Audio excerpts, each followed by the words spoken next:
You're about to see the best social media strategy that exists right now. When I first saw this clip here by Gary Vee, I couldn't believe he gave away the entire strategy. But he explained it all in under 3 minutes, and there are a few points that I have to explain. So let's start watching and learn from the best. The framework for me doing social brand building and building businesses is, what's the brand stand for? What's the business objective? Already, Gary's first step is a big wake-up call. So often when I talk to new coaches or new solopreneurs trying to market themselves, they get the feeling that marketing themselves means compromising their values and mission. Or in other words, they think that they have to sell out. As we can hear Gary Vee speak here, he doesn't mention any of that. As a matter of fact, he puts mission and values at the very top. So for you, don't feel like you have to sell out on social media. Use your values and your mission as a guide for all your social media content. The next thing we do is we create 40 to 50 consumer segmentations, not 3, right? So after you have defined your values and your mission, next you're going to identify 40 to 50 consumer segmentations, not 3, as he said. But what does he mean with this? Consumer segmentations are basically like avatars, and he's about to give us 3 really good examples here. 40 to 50 consumer segmentations. 18 to 22-year-old males living in Bangladesh that are into esports. 21 to 27-year-old females in Tokyo making $200,000 a year. 40 to 45-year-old moms in Malaysia who have an affinity towards high fashion. Real specific consumer cohorts with real teeth. Okay? So here he just gave us 3 specific examples, and if we wanted to turn that into a framework, it would look something like this: age plus gender plus location plus interest. Or I guess we could also replace location with culture, and then the framework would be like this: age plus gender plus culture plus interest. Using that framework, here's one example for my consumer groups. 39-year-old men in the Midwest who wish to be financially free as they enter their 40s. The point isn't to be rigid with this framework. The point is to have a starting point and that you describe real people that actually exist as a consumer. Next on that is called PAC, platforms and culture. Like, do you actually understand what the platforms are doing? Next. So here he talks about PAC, platforms and culture, which is something Gary Vee talks about often. It's another way of asking, do you actually understand what the platform is currently doing? This is often called social media trends, but it is more than that. What Gary Vee means here is that you understand why people go to a certain social media platform. If somebody turns on Instagram, what is it that they want to see? What's the culture on the platform? A simple example is dance videos on TikTok. There was a time when people tuned into TikTok to see such dance videos. That was the culture back in those days. Important for you to notice is that the culture on a platform always evolves and changes. So you have to be deliberate about observing this, writing down what the current culture looks like, and then adapting your content. And of course, there are also many subcultures on each platform. The point is this: from the 40 to 50 consumer groups that you've identified, to which culture or subculture do they belong to on your chosen platform? For example, going back to my example of 39-year-old men in the Midwest, they certainly don't belong to the TikTok dance video culture, but they might belong to the culture of reaction videos, which is why I'm creating this video here to see if it resonates with them. And keep in mind that platform and culture, they go hand in hand because each platform has different groups and subgroups. You have to be aware of them and know how to communicate with them. So which platforms should you pick? Here's what Gary Vee thinks. Which platforms are you creating for? You've now gone the whole way down. Now we're gonna pick Instagram and Facebook and Twitter. And for me, every brand that's in this room should be on all of them. But this is back to allocation, where do their dollars go? So they can't, but they should, but they'd rather spend $8 million on a TV spot. Alright, so Gary Vee says that you should be on every single platform. But as we heard him say, he's talking about million-dollar companies. So I think if you're just starting out, especially as a new coach, consultant, and solopreneur, I think it's fair to say that you should just pick one platform and figure that one out. Because as you're seeing now, it is more than just creating and uploading. It's also about creating your consumer segments and understanding the culture on your platform. That's the way to get extraordinary results with your social media marketing. Considering everything that you have to learn, I think it makes more sense to pick one platform and master it. But how do you figure all this out? Here's an answer that many don't like to hear. It is through testing. So you lay out the platforms. Then you go to work. So now you created a framework. Now your creative and strategy team are ready to work. Now you... Gary mentions here the creative and strategy team. To be clear here, that's you. You are your own creative and strategy team. It means you're the one creating your content. Start posting against the framework, right?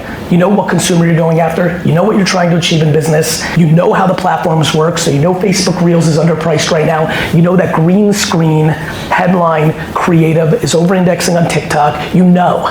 So Gary Vee just said, now you start posting against your framework, which means you get to work and you create content based on the framework you've just laid out. As a reminder, your framework consists of these 3 pillars. First, your brand values and your business mission. Second, your 40 to 50 consumer segments. And thirdly, your platform's culture and subcultures. But the question is, of course, did you define the correct consumer groups? And do you really understand your chosen platform's culture correctly? The only way to answer these 2 questions is to create content and see how it performs. So you start making. That's Gary's big message here. Start making. Now the work really begins after you make.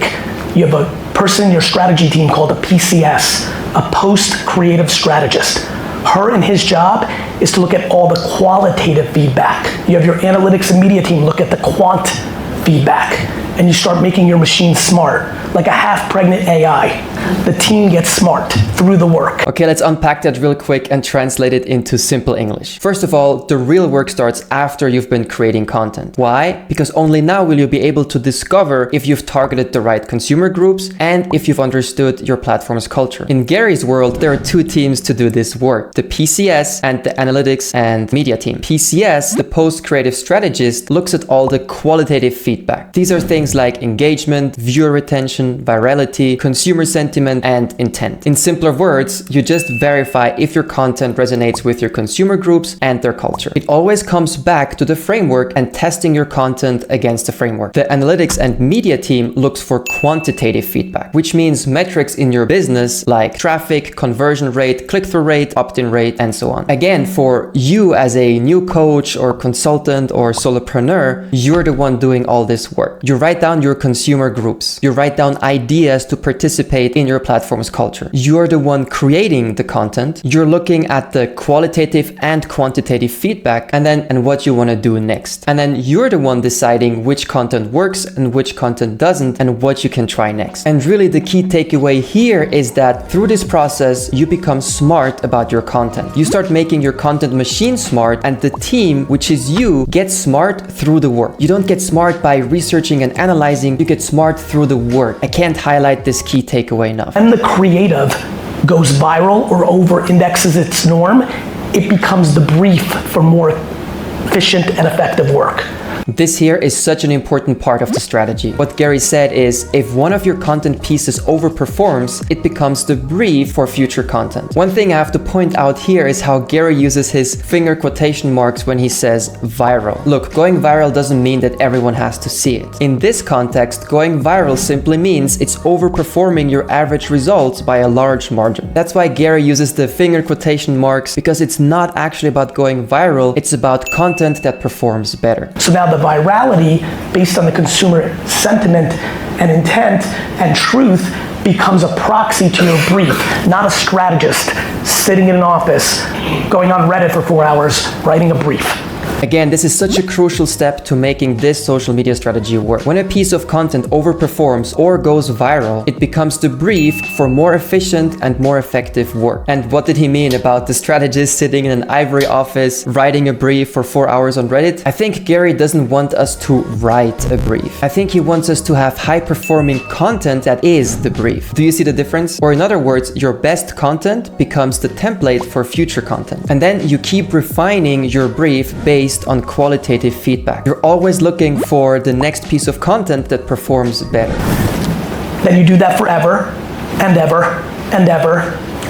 Here, when we're watching Gary's behavior and body language, I think it's clear that this is one of his most important messages. Keep refining the brief. There is a problem though. What if none of your content works? What if you only get bad results? Your cohorts are an accordion.